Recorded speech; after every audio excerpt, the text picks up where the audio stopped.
नमस्कार शेतकरी बंधूंनो, मी दशरथ पांडुरंग कुंजीर, मुक्काम पोस्ट वाघापूर, तालुका पुरंदर, जिल्हा पुणे। सध्या माझ्याकडे 8.5 एकर जमिनीचे क्षेत्र आहे। त्या जमिनीमध्ये 10 गुंठ्याचे 2 पॉली हाऊस, त्यामध्ये फुल शेतीचं उत्पन्न घेतो मी। त्याचप्रमाणे 1100 केशर आंब्याची लागण करून 1 वर्ष झालेलं आहे।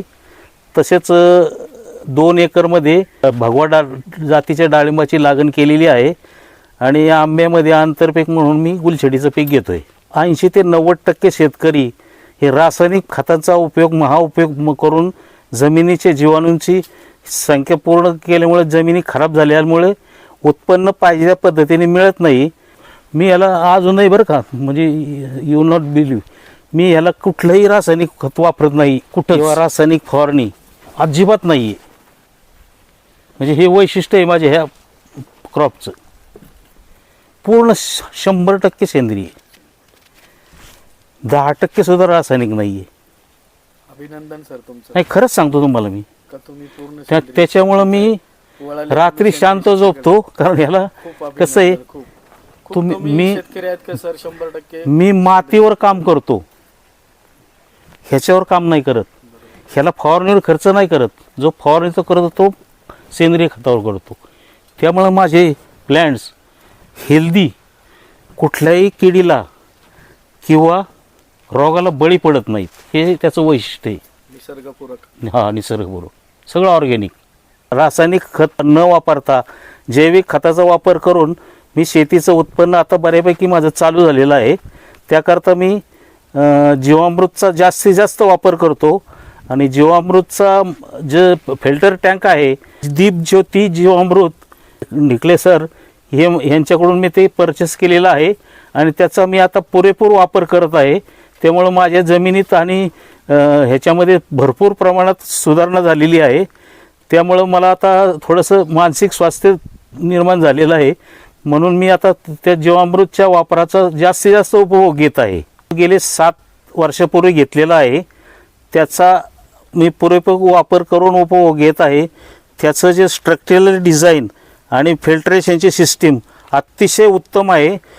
त्यामुळं तो ड्रीप वाटे जीवामृत, तयार झालेले जीवामृत मी व्यवस्थितरित्या फळझाडांना, पॉली हाऊसला व इतर पिकांना ड्रीपद्वारे नियमित त्याचा वापर करून देत असतो। जीवामृत बनवण्यासाठी मी देशी गाईचं शेण, त्याच्यानंतर देशी गाईचं गोमूत्र, बेसन पीठ आणि गूळ हे एकत्र करून प्रथम पाणी भरून त्यामध्ये एकत्र करून घेतो आणि दररोज सकाळी आणि संध्याकाळी एक 10-10 मिनटं ते ढवळून घेतो आणि साधारण 7 ते 8 दिवसानंतर त्याचा वापर करतो ड्रीप वाटे। जीवामृत टाकीमध्ये हे सर्व मिश्रण एकत्र केल्यानंतर हे तयार होण्यासाठी 4 दिवसाचा कालावधी लागतो। ड्रीप वाटर सोडतो, त्यामध्ये कुठलाही कचरा नाही, काही नाही, शुद्ध जीवामृत तयार झालेले, वापरायला अतिशय सोपं आणि सुरळीत होतं। त्यामुळे मला या बाबतीत कुठलंही टेन्शन येत नाही। एकदम 1 नंबरचं जीवामृत तयार झाल्यामुळं माझी आत्तापर्यंतची फुलशेती आणि फळझाडं अतिशय सुंदर पद्धतीने तयार झालेली आहेत। 4 दिवसानंतर आज 5वा दिवस आहे, त्यामुळं तयार झालेलं जीवामृत कसं तयार झालं हे तुम्हाला मी दाखवतो।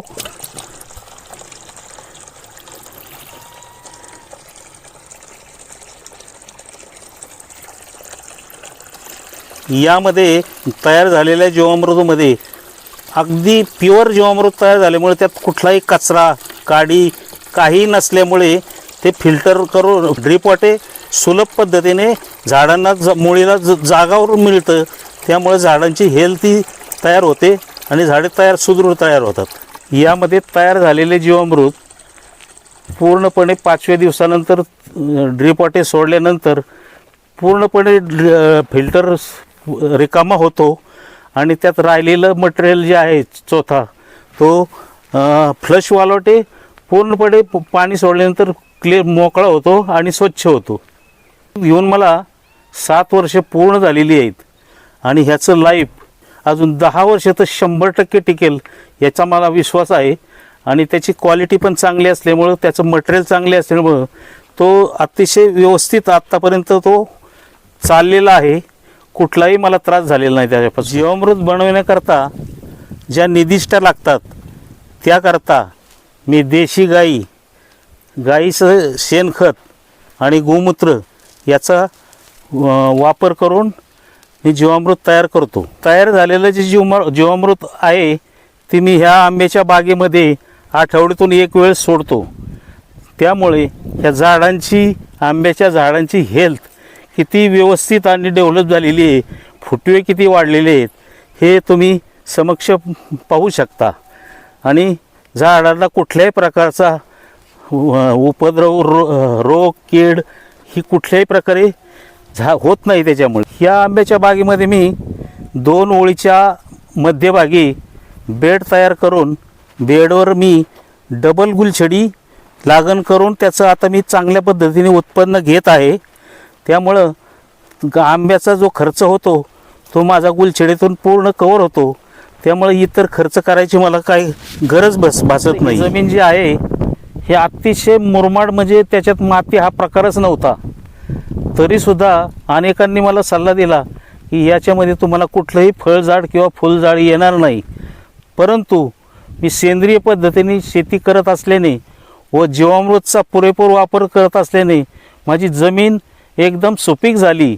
आणि त्यामध्ये लावलेली जी बाग आहे ती तुम्ही प्रत्यक्ष पाहिलेलीच आहे. आणि मला त्यापासून आता वर्षभरात थोडंफार का होईना त्याचं पण उत्पादन माझं चालू होईल. ह्या पॉलिहाऊसमध्ये कार्नेशन प्रकारची फुलांची लागवड करून मी 2 वर्ष झालेली आहेत. 2 वर्ष मी आठवड्यातून 2 तोडे करतो आणि एका तोड्याला सरासरी 10,000 ते 15,000 रुपये मिळतात मला. आणि हे कशामुळं तर ह्याला मी जीवामृतचा आठवड्यातून 2 वेळा सतत उपयोग केल्यामुळे मी रासायनिक खतं कुठल्याही प्रकारचा वापर करत नाही. जीवामृतचा वापर आणि बाकीचे सेंद्रिय खताचा वापर करूनच ह्याची मी वाढ केलेली आहे. आणि मला त्याच्यापासून चांगल्या पद्धतीने फुलांची क्वालिटी मिळते. आणि फुलांची ग्रीनरीसुद्धा अतिशय सुंदर तयार झालेली आहे. आणि ह्या फुलांची टिकवण क्षमता चांगली असल्यामुळे दूरच्या मार्केटला पाठवायला पण ते सोयीचं पडतं. फुलं टिकवण क्षमता चांगली असल्यामुळे मार्केटला रेट पण चांगला मिळतो आणि त्याच्यापासून मला बऱ्यापैकी आर्थिक लाभ मिळत आहे.